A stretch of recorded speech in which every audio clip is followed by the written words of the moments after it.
temos uma questão real. Hoje temos um ponto importante para a gente discutir, que é a confusão, e aí temos de fato uma discussão importante em torno do preço dos combustíveis no Brasil. Aqui tem uma questão, e não é uma questão trivial. A gasolina aumentou pela 4ª vez no ano, o diesel aumentou pela 3ª vez no ano, e aí, naturalmente, como desde Getúlio Vargas, os presidentes ficam incomodados com as coisas que estão acontecendo. E você vê, o Itamar Franco fez isso muito, o Bolsonaro está incomodado, está inquieto. Porque ele está vendo o caminhoneiro incomodado, porque ele está vendo que o preço da gasolina está subindo demais, que o preço do diesel está subindo demais. Ele é o presidente da República, o presidente da República comanda o governo federal comanda o Tesouro Nacional é o principal acionista da Petrobras, logo troca o presidente da Petrobras, né? Vai lá e troca o presidente da Petrobras e bota um cara que segura o preço, um jeito mais sensato, muito mais equilibrado. Você fala, segura o preço da gasolina. Segura o preço da gasolina. Bom, mas peraí. A Petrobras é uma empresa? É uma empresa. É uma SA? É uma SA. Ela é uma empresa de capital aberto? É uma empresa de capital aberto. Qual a diferença entre uma empresa de capital aberto comandada pelo Tesouro Nacional e uma empresa de capital aberto comandada por capital privado? Nenhuma. Nenhuma. Capital é capital. Não importa quem está na ponta. Capital é capital. Só que capital é capital até a página 2. Porque quando você tem o Estado como acionista, o Estado é um ente conflitado quando ele é acionista. Ele comanda a Petrobras. O ideal como comandante da Petrobras, ou como principal acionista da Petrobras, é você ter o máximo retorno daquela companhia. Como é que você obtém o máximo retorno da sua companhia? Através de dividendos, através do lucro que a sua empresa te dá, porque você é o acionista. E você recebe na proporção do seu capital. Bom, então, quanto mais lucro a Petrobras tiver, mais o Tesouro Nacional ganha por ser acionista. Só que o Tesouro Nacional, a Receita Federal, também recebe pelo imposto pago. Então, quanto mais imposto a Petrobras pagar, coisa que o acionista da Vale, que é privada, não tem esse interesse, só o governo tem esse interesse. Quanto mais imposto a Vale pagar, melhor para o governo. Quanto mais imposto a Petrobras pagar, melhor para o governo. Mas quanto mais imposto a Petrobras pagar, pior para o acionista. Então o acionista, que é o Tesouro Nacional, não quer pagar muito imposto. A Receita Federal quer receber muito imposto. Só aí já tem um conflito. O governo federal quer gasolina barata. O acionista, Tesouro Nacional, quer lucro alto. Outro conflito. Então, é uma daquelas discussões. Se a Petrobras hoje fosse uma empresa privada, teria sobre ela a Agência Nacional de Petróleo fiscalizando, a Receita Federal observando a tributação e o governo federal pressionando por uma legislação para discutir uma política transparente de preços. Só que temos um conflito. O governo é acionista. Bom, não se está discutindo a privatização da Petrobras, ainda que eu adorasse discutir a privatização da Petrobras, isso não está em discussão, perda de tempo, é a gente gastar energia à toa. O que se discute nesse momento é como sair desse impasse. E aí, a gente vai olhando os preços e fica impressionado, porque, terceiro preço, terceiro aumento do diesel, quarto aumento da gasolina. Vamos dar uma olhada, antes de mais nada, no preço da gasolina no mundo. O preço médio da gasolina no mundo é R$ 5,81. Em reais mesmo. Onde é o lugar mais caro? Hong Kong, R$ 12,87 por litro de gasolina. Tá? Aí, Noruega cobra R$ 10,59 o litro, Dinamarca R$ 9,93, Alemanha R$ 8,80. E a Alemanha não tem empresa de petróleo, tá? A Espanha R$ 8,15, o Japão R$ 6,99, o Chile R$ 6,18, o Canadá R$ 5,74, um produtor importante, o México R$ 5,44, outro produtor, a Austrália R$ 5,38, o Brasil R$ 4,83, isso é preço médio, né? Os Estados Unidos R$ 4,03, a Rússia R$ 3,50, a Arábia Saudita, grande produtor, R$ 2,77. 2,77. Bom, esses são alguns preços. Mas vamos pegar uma dúzia de produtores de petróleo, os 12 maiores produtores de petróleo do mundo. Os Estados Unidos, eu falei, R$ 4,03, o maior produtor de petróleo do mundo. Rússia, 3,50. Lembrando que o Brasil é 4,83. Arábia Saudita, 2,77. Canadá, 5,74. Iraque, 2,76. China, 5,51, mais caro que o Brasil. Irã, 33 centavos. Emirados Árabes, 2,63. Kuwait, 1,86. México, 5,44. Noruega, 10,59. Dos 12 maiores produtores, o Brasil é o oitavo maior produtor e tem a quinta gasolina mais cara do mundo. Duas conclusões se pode tirar. Primeiro, que é mentira, é uma inverdade, dizer que o preço do petróleo seguia pelo preço internacional, porque se seguisse pelo preço internacional, todos os países cobrariam a mesma coisa pelo petróleo, né? Pela gasolina. Não, não é assim. Por que a gasolina na Noruega é 10,59 e a gasolina nos Estados Unidos é 4? Por que no Canadá é 5,74 e na Alemanha é 8,80? Se fosse o tal preço internacional que se refere à Petrobras, todos cobrariam a mesma coisa. Quanto cobrariam? O que a Petrobras cobra? Cobraria 4,83. O preço final da gasolina ia ser 4,83 no mundo inteiro.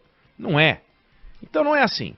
Existe um conjunto de coisas que define o preço do combustível, onde o insumo, que é o barril, é sim, obviamente, gerido, comandado pelo preço internacional. É um preço internacional. Não dá para você cobrar aqui dentro um preço se você tem a oportunidade de vender lá fora. Do contrário, você está trabalhando, você como gestor da Petrobras, contra os interesses da Petrobras e tem que ser destituído, se não preso, né? A empresa tem uma política, tem uma governança, tem um conselho de administração, é cobrada por resultados, não há muita alternativa. Agora, por que a gente não está discutindo qual é o preço da minhoca fatiada, né, usada na pesca do cação? Eu nem sei se usa minhoca fatiada na pesca do cação, inventei aqui. Mas por que a gente não está discutindo quanto é que se cobra por esse insumo importantíssimo que é a minhoca fatiada, né, para pesca? Porque isso não interfere no preço do ovo, no preço do tomate, não interfere no preço dos serviços, não interfere no preço da passagem de ônibus, não interfere no preço da passagem aérea. É difícil você pensar num insumo que interfira mais em todos os preços da economia do que o petróleo. Tanto que o presidente da República, ele ontem na live dele, nesse afã de tentar resolver os problemas, voluntarismo, que é sempre um desastre, o voluntarismo é o irmão do caos, diz o seguinte: vai acontecer alguma coisa com a Petrobras. Quer dizer, já disse que vai acontecer alguma coisa com a Petrobras. O que ele pode fazer com a Petrobras? Demitir o presidente da Petrobras? Mas tem um conselho de administração, tem uma governança, simplesmente vai lá e troca e põe outro. Olha, a gente já viu isso acontecer. Deu ruim, é intervenção. Toda vez que tem uma intervenção você tem um problema, você tem uma instabilidade, você tem uma insegurança, as pessoas ficam sem saber o que vai acontecer. E não é as pessoas nós. Para nós, em tese, se o presidente da República chegar e falar agora a gasolina vai custar 33 centavos, feito eles cobram lá no Irã, é isso mesmo? 33 centavos? No Irã? Ótimo, vai ser uma maravilha.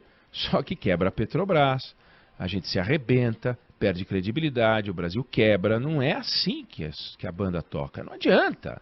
Pode falar o que for, não é assim que a banda toca. O presidente disse que vai abrir mão dos impostos federais no combustível. Vai perder quase 5 bi com essa brincadeira. E não vai resolver nada. Não vai resolver nada. Porque o peso dos impostos federais não é tão grande quanto o ICMS e o conjunto da obra não é tão complicado. Quer dizer, o Brasil se perdendo mais uma vez numa discussão atrapalhada em torno de um tema muito importante.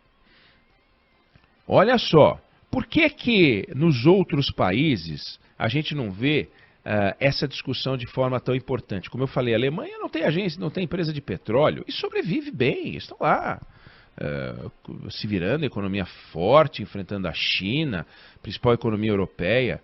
Por que eles conseguem, né, sem empresa de petróleo? Primeiro que não precisa ter empresa de petróleo. Mas quando você vai olhar, por exemplo, a gente fala de combustível no Brasil, o transporte rodoviário no Brasil, na comparação com o ferroviário, representa 58%, ferroviário 25%. Na Rússia, o rodoviário é 8%, não 58%, 8%, e o ferroviário 51%. No Canadá, o ferroviário é 46%, não 25% como aqui, né? Nos Estados Unidos, mesma coisa, o rodoviário é 32%, o ferroviário é 43%, aqui como eu falei, o rodoviário é 58% e o ferroviário 25%. Então a gente tem uma dependência do petróleo que torna a nossa discussão muito mais complicada. Um trem, Felipe Bueno e Débora Alfano, que está tomando uma água de coco, que foi levada para ela de caminhão, um trem pode levar a carga de mais de 200 caminhões. Um trem elétrico de mais de 200 caminhões. Então a gente está dependendo do diesel, a gente está dependendo da gasolina, a gente depende dessas fontes de energia para transportar os nossos produtos. E é complicado. Um vagão de metrô, toda hora a gente está falando dos metrôs aqui, leva 250 passageiros. Um ônibus leva um terço disso, um quarto disso, né? Quantas pessoas levam um ônibus cheio? 70 pessoas? Depende da carroceria, mas dá para cravar de 60 a 80, vai. 60 a 80, entendeu? 250 passageiros no metrô, 50 automóveis cheios, 50 automóveis com 5 pessoas. Os automóveis andam com 2 pessoas, você está falando de 120 automóveis andando para lá e para cá com um vagão de metrô movido a energia elétrica, né? Então, o frete ferroviário é pelo menos metade do preço do frete rodoviário. E eu não estou aqui questionando a importância dos caminhoneiros.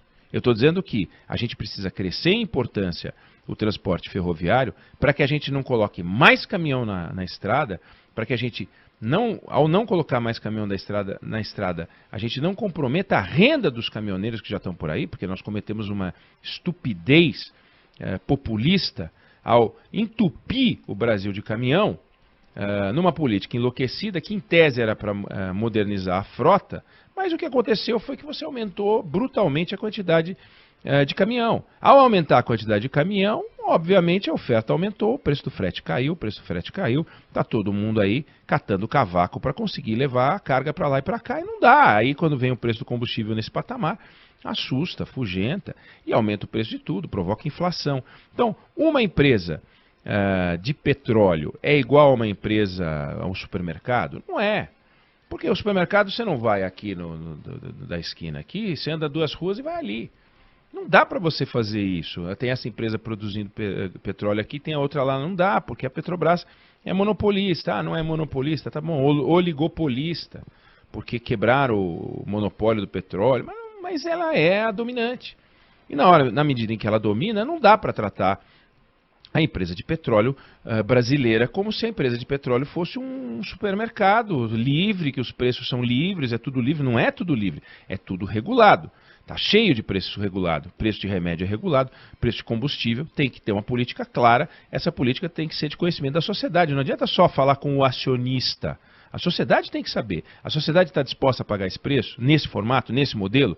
Está disposta, então vamos pagar, não podemos reclamar, caminhoneiro não pode reclamar, mas se a gente vive de surpresa para lá e para cá, então tem uma discussão madura a fazer sobre a política de preço de petróleo no Brasil. Tem uma discussão madura, importante, caindo de madura para fazer, que é sobre a nossa política de transporte, os nossos modais, palavra horrorosa, os nossos modais.